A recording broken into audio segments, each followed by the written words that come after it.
નમસ્કાર. ચાલો આજના આ રસપ્રદ વિશ્લેષણમાં સીધા જ ડાઇવ કરીએ. સામાન્ય રીતે જ્યારે આપણે કોઈ પારિવારિક કોમેડી જોઈએ છે ને ત્યારે આપણું ધ્યાન ફક્ત હસવા પર જ હોય છે.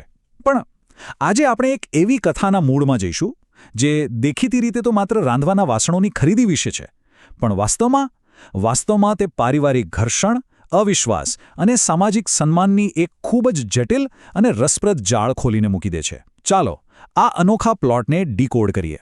જો કાલે મહેમાનોને સામે કોઈ સીન ક્રિએટ કર્યો તો આ સગાઈ તૂટી જશે. વિચારો, આ માત્ર કોઈ ડાયલોગ નથી. આ વાક્ય તરત જ એ વાત પર પ્રકાશ પાડે છે કે એક સાવ સામાન્ય લાગતી દલીલ પાછળ કેટલું મોટું જોખમ છુપાયેલું છે. આ માત્ર કોઈ વાસણોની વાત નથી રહી. આ આખા પરિવારના ભવિષ્ય અને ગામમાં તેમની આબરૂનો સવાલ છે. આ એક જ વાક્ય આખી પરિસ્થિતિની ગંભીરતાને એક ઝાટકે આપણી સામે લાવીને ઊભી કરી દે છે. આ સમજૂતીને આપણે 4 મુખ્ય ભાગમાં વહેંચીશું. પહેલાં એ મહાન વાસણ વિવાદ વિશે વાત કરીશું. ત્યારબાદ ઘરમાં કોનો અધિકાર છે અને કોનું વર્ચસ્વ છે તેની લડાઈ જોઈશું. પછી સામાજિક આબરૂનું દબાણ કેવું હોય છે તે સમજીશું.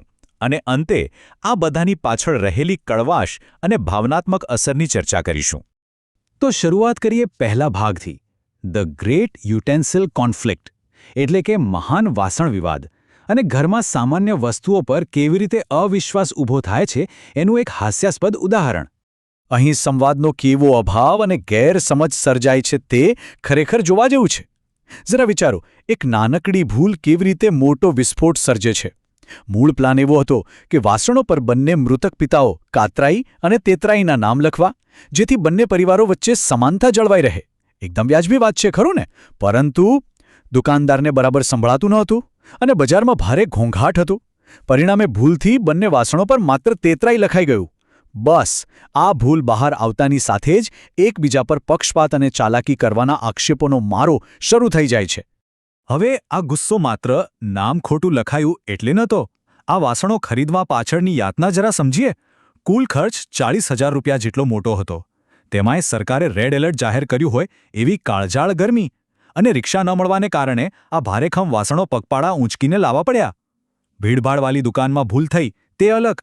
આ બધો શારીરિક થાક અને આર્થિક બોજ ભેગો થયો એટલે બધા જ પાત્રોનો મિજાજ પહેલાથી જ આસમાને પહોંચેલો હતો. અને હવે આવે છે સૌથી હાસ્યાસ્પદ અને નિર્ણાયક આંકડો, 251 રૂપિયા. આ શું છે ખબર છે? આ એ ભાડું છે જે પરિવાર પોતાના જ ઘરમાં પોતાના જ નવા વાસણો વાપરવા માટે એકબીજા પાસેથી માંગે છે. હા, શરૂઆતમાં તો 1100 રૂપિયા ભાડાની માંગણી થાય છે, પણ ભારે રકચક અને સોદાબાજી પછી તેઓ 251 રૂપિયા પણ સંમત થાય છે. આ બાબત એક જ પરિવારના સભ્યો વચ્ચે વિશ્વાસનો કેવો સંપૂર્ણ અને આઘાતજનક અભાવ છે તે સ્પષ્ટપણે બતાવે છે. આગળ વધતા જોઈએ બીજો ભાગ, અધિકાર અને વર્ચસ્વની લડાઈ. પરિવારના માળખામાં પાવર માટે કેવી રીતે ખેંચતાણ થાય છે તે સમજવા જેવું છે. અહીં પરંપરાગત કૌટુંબિક માળખું બિલકુલ વેરવિખેર થયેલું જોવા મળે છે. વાઘોજી અને હરિ જેવા વડીલ પુરુષો જેમની પાસેથી સમાજ એવી અપેક્ષા રાખે છે કે તેઓ આગેવાન તરીકે નિર્વિવાદ સન્માન મેળવે, પણ વાસ્તવિકતા સાવ અલગ છે. તેમને સતત પડકારવામાં આવે છે, અપમાનિત કરવામાં આવે છે અને પોતાનો અધિકાર સાબિત કરવા મથવું પડે છે. બીજી બાજુ નાના સભ્યો, જેઓ સામાન્ય રીતે આજ્ઞાંકિત રહેવા જોઈએ, તેઓ વડીલો પર અપમાનજનક શબ્દો ફેંકે છે.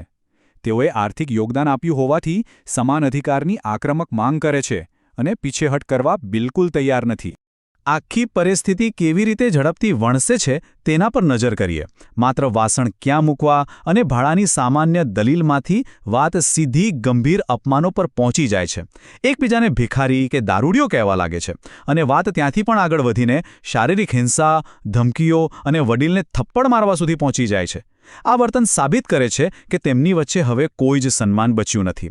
આ શારીરિક ખેંચતાણ જ તેમના અસ્થિર સંબંધોની વાસ્તવિકતા બની જાય છે. હવે આવીએ ત્રીજા ભાગ પર, સામાજિક આબરૂનું દબાણ. એવા કયા બાહ્ય પરિબળો છે જે તેમના જાહેરમાં વર્તનને કંટ્રોલ કરે છે? અહીં બહારના લોકો એક અંતિમ રેફરી તરીકે કામ કરે છે. લડાઈ જોઈ રહેલો પેલો ભાડે કરેલા વાહનનો ડ્રાઈવર હોય કે પછી સગાઈ માટે આવનારા કન્યા પક્ષના મહેમાનો. આ બાહ્ય પરિબળો અને સામાજિક દબાણો જ તેમને લડતા અટકાવે છે, કોઈ આંતરિક સમજણ કે પ્રેમ નહીં.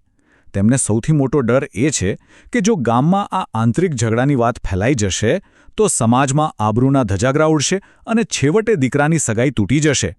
બસ આ એક ડર જ તેમના ગુસ્સા પર બ્રેક લગાવે છે. તેમના સામાજિક સન્માનની એક ઢોંગી પ્રકૃતિ છે. આવનારા પ્રસંગમાં બચી જવા અને આબરૂ જાળવવા માટે વડીલો કડક આદેશ આપે છે કે બધાએ મહેમાનોની સામે એકબીજાના હાથ પકડીને એક અખંડ અને સંગઠિત પરિવાર હોવાનો દેખાવ કરવાનો છે. અહીં સાચા ઉકેલ કે સમાધાન કરતાં બહારની દુનિયા માટે એકતાનો ભ્રમ ઊભો કરવો વધુ મહત્વનો બની જાય છે. અંતિમ અને ચોથો ભાગ, કડવાશ અને ભાવનાત્મક અસર. આ બધા હાસ્ય અને કોમેડીની નીચે છુપાયેલા વણ ઉકેલાયેલા ઘા. વાસણ કોણ સાચવશે એવી સામાન્ય દલીલો અચાનક કેટલી અંગત અને પીડાદાયક બની જાય છે તે સાંભળો. દારૂ પીવા માટે તે તારા ખુદના ઘરના વાસણો વેચી માર્યા હતા અને જ્યારે બાપ મરી ગયો ત્યારે તે 500ની નોટો ચોરી લીધી હતી. બાપરે, આ અત્યંત ગંભીર આક્ષેપો ભૂતકાળના એવા ઘાને છતાં કરે છે જે ક્યારે રૂજાયા જ નથી. આ બતાવે છે કે તેમની વચ્ચેનો અવિશ્વાસ કેટલો ઊંડો છે. અને આ આખી વાતનો સૌથી મોટો વક્રોક્તિ ભાવ જુઓ. આટલી મોટી ધમાલ પછી માંડ શાંતિ માટે સંમત થવા છતાં પણ અવિશ્વાસ એટલો બધો છે કે વાસણોનું કડક લિસ્ટ, ઇન્વેન્ટરી અને ટ્રેકિંગ કરવાનું નક્કી થાય છે. ભલે મહેમાનો સામે ખોટું સ્મિત રાખવાનું હોય, પરંતુ અંદરખાને એકબીજા પ્રત્યેની શંકા અને પેરાનોયા બિલકુલ અકબંધ રહે છે. આ વિશ્લેષણના અંતે એક વિચારવા જેવો પ્રશ્ન સામે આવે છે. જો સ્થાનિક પરંપરાઓ અને પારિવારિક આબરૂ જાળવવા માટે આટલી ઊંડી નારાજગી અને પીડા છુપાવવી પડતી હોય, તો અંતમાં દેખાતી એકતા ખરેખર સાચી છે કે માત્ર ગામને બતાવવા માટેનો એક મજબૂરીભર્યો દેખાવ? આ પ્રશ્ન ખરેખર આપણને આપણા પોતાના સામાજિક ઢાંચા પર વિચાર કરવા મજબૂર કરે છે અને દર્શાવે છે કે કેટલીકવાર આબરૂના ચળકતા આવરણ નીચે કેટલું મોટું ભંગાણ છુપાયેલું હોય છે. આજના માટે આટલું જ. વિચારતા રહેજો.